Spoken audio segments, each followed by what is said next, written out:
ನಿಮ್ಮ ಪ್ರಕಾರ ಧರ್ಮ ಅಂದ್ರೇನು? ನಮ್ಮೂರಲ್ಲೆಲ್ಲ ಒಂದ್ ಮಾತಿದೆ, ನಡ್ಕೊಂಡ್ರೆ ಧರ್ಮವಾಗಿ ನಡ್ಕೋಬೇಕು, ಮಾತಾಡಿದ್ರೆ ಧರ್ಮವಾಗಿ ಮಾತಾಡ್ಬೇಕು, ಬದುಕಿದ್ರೆ ಧರ್ಮವಾಗಿ ಬದುಕಬೇಕು, ಯಾರಿಗೂ ತಲೆ ಹೊಡೆದು ಬದುಕಬಾರ್ದು ಅಂತ. ಸೊ ನನ್ನೂರಿನಲ್ಲಿ ಆ ಧರ್ಮ ಅನ್ನುವ ಪದ ಯಾವುದಕ್ಕೆ ಬಳಸ್ತಾರೆ ಅಂದ್ರೆ ಒಳ್ಳೆತನಕ್ಕೆ. ನನ್ನೂರಿನಲ್ಲಿ ಧರ್ಮ ಅನ್ನೋದು ಪದವನ್ನ ಯಾವುದಕ್ಕೆ ಬಳಸ್ತಾರೆ ಅಂದ್ರೆ ಸತ್ಯಕ್ಕೆ.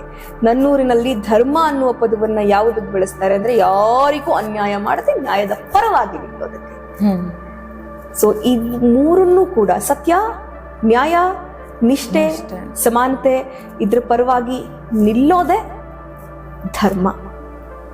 ಆ ಧರ್ಮಗಳು ಹುಟ್ಟಿದೆ. ಇವತ್ತು ಇಸ್ಲಾಂ ಆಗಿರ್ಬೋದು, ಹಿಂದೂ ಧರ್ಮ ಆಗಿರ್ಬೋದು, ಕ್ರಿಶ್ಚಿಯಾನಿಟಿ ಆಗಿರ್ಬೋದು, ಬೌದ್ಧಿಸಮ್ ಆಗಿರ್ಬೋದು, ಜೈನಿಸಮ್ ಆಗಿರ್ಬೋದು, ಇವೆಲ್ಲದರ ತಳಪಾಯ ಯಾವುದು? ಅನ್ಯಾಯದ ವಿರುದ್ಧದ ಹೋರಾಟ, ಸುಳ್ಳಿನ ವಿರುದ್ಧದ ಹೋರಾಟ, ಮೂಢನಂಬಿಕೆಗಳ ವಿರುದ್ಧದ ಹೋರಾಟ, ಅನಾಚಾರಗಳ ವಿರುದ್ಧದ ಹೋರಾಟ.